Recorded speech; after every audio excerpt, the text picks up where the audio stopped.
NCP এই ধরনের নির্বাচন কখনোই সায় দেবে না, বরং আমরা এর বিরুদ্ধে অবস্থান নেব। জাতীয় নাগরিক পার্টির আহ্বায়ক মোহাম্মদ নাহিদ ইসলাম আসন্ন নির্বাচনে লেভেল প্লেইং ফিল্ড না থাকা নিয়ে গভীর উদ্বেগ প্রকাশ করেছেন। রোববার রাজধানীর শাহবাগের শহীদ আবু সায়েদ কনভোকেশন সেন্টারে আয়োজিত এক সংবাদ সম্মেলনে তিনি এই মন্তব্য করেন। আমরা খুবই উদ্বেগ জানাচ্ছি যে নির্বাচনের জন্য যেই লেভেল প্লেইং ফিল্ড থাকার কথা, সেই ধরনের লেভেল প্লেইং ফিল্ড কিন্তু আমরা দেখতে পাচ্ছি না।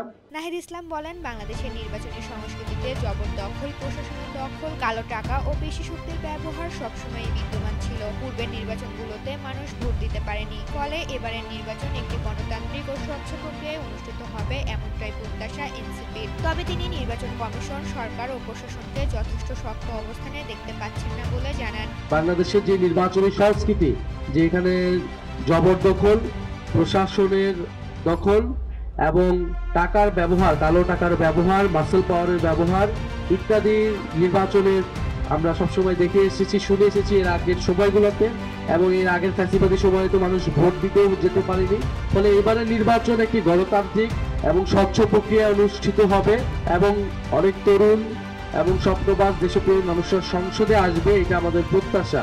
তো সেটার জন্য যে নিরপেক্ষ সুষ্ঠু নির্বাচনের জন্য নির্বাচন কমিশনের এবং সরকার এবং প্রশাসনকে যে শক্ত অবস্থানে থাকা প্রয়োজন, সেটা আমাদের কাছে মনে হচ্ছে না। নাহিদের অভিযোগ, বিভিন্ন দলের নেতারা প্রকাশ্যে প্রশাসনকে দখল করার কথা বলছেন। তার মতে, দেশের রাজনৈতিক দলগুলো এখন মুখোমুখি অবস্থানে থেকেও এই নির্বাচনকে ভাগবাটোয়ারার, সাজানো এবং সমঝোতা নির্বাচন করার পরিকল্পনা করছে। এনসিপির আহ্বায়ক হুঁশিয়ারি দিয়ে বলেন, এই ধরনের নির্বাচন হলে বাংলাদেশের গণতন্ত্র ক্ষতিগ্রস্ত হবে এবং নতুন রাজনৈতিক আকাঙ্ক্ষা ব্যর্থ হবে। তিনি সাফ জানিয়ে দেন যে এনসিপি এমন কোনো নির্বাচনী সমঝোতা বা বন্দোবস্তে সায় দেবে না এবং এর বিরুদ্ধে অবস্থান নেবে। আমরা দেখতে পাচ্ছি যে বিভিন্ন দলের নেতাকর্মীরা তারা প্রকাশ্যে বলে বেড়াচ্ছে যে প্রশাসনকে কিভাবে দখল করতে হবে, প্রশাসনকে কিভাবে হাতে রাখতে হবে। এবং আমরা এর আগেও বলেছি যে সরকার প্রক্রিয়াকে, জুলাই সনদকে দর কষাকষি করে বাংলাদেশের বিভিন্ন রাজনৈতিক দল, যেই দলগুলো এখন মুখোমুখি দাঁড়িয়েছে, একসময় তারা বন্ধু ছিল, তারা কিন্তু একটা চক্রান্ত করছে।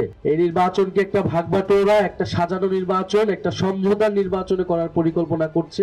এবং এই ধরনের একটি নির্বাচন হলে বাংলাদেশের গণতন্ত্র ক্ষতিগ্রস্ত হবে, বাংলাদেশের যে নতুন সম্ভাবনা এবং গণ অভ্যুত্থানের মধ্যে দিয়ে বাংলাদেশের যে নতুন রাজনৈতিক আকাঙ্ক্ষা তৈরি হয়েছে, সেটা কিন্তু ব্যর্থ হবে। ফলে এনসিপি এই ধরনের নির্বাচনী সমঝোতা বা বন্দোবস্তে কখনোই সায় দেবে না, বরং আমরা এর বিরুদ্ধে অবস্থান নেব। নাহিদ ইসলাম সরকার ও ফ্যাসিবাদী বিরোধী দলগুলোর প্রতি আহ্বান জানান, গণতন্ত্র প্রতিষ্ঠা, নির্বাচন ব্যবস্থা পুনর্গঠন এবং বৈষম্য দূরীকরণে যেন সবাই অঙ্গীকারবদ্ধ থাকে। একই সঙ্গে প্রশাসনকে নিরপেক্ষভাবে কাজ করতে সহযোগিতা করার উপরও তিনি গুরুত্ব আরোপ করেন।